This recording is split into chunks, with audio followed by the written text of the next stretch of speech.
দর্শক, আমার সামনে একটা কালো এরে বাছুর, কালো রঙের হলেও চেহারা খুবই ভালো, অত্যন্ত ভালো তেলে চেহারা গরুটার।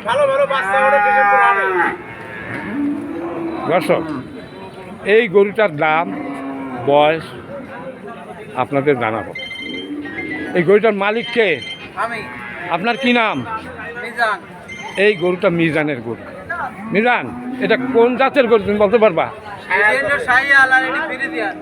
একটা সায়াল আর একটা ফ্রিজিয়ান, ওনার দুইটা গরু দেখা যাচ্ছে আমার সামনে। দর্শক, এখন এই গরুটার কয় দাঁতের গরু? এখনো দাঁতেনি, 1.5 বছরও বয়স হয় নাই, খুব কম বয়স।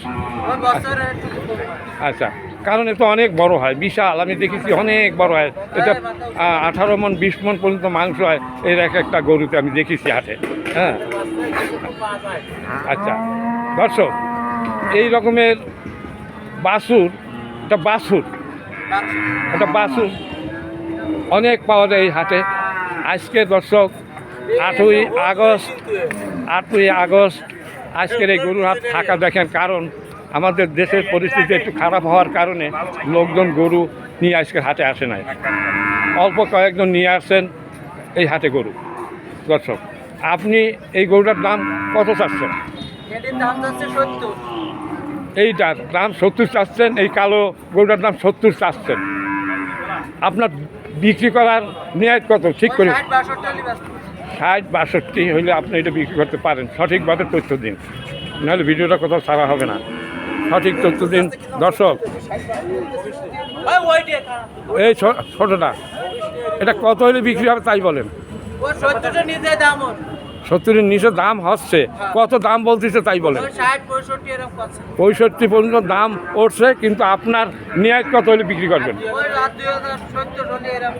70 হইলে আপনি বিক্রি করতে পারেন, নিচে বিক্রি করার কায়দা নেই।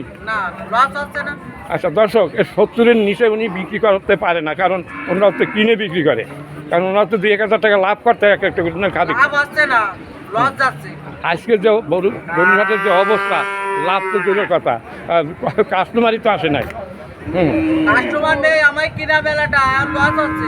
আচ্ছা, লস হচ্ছে। দর্শক, ওনাদের লস হচ্ছে।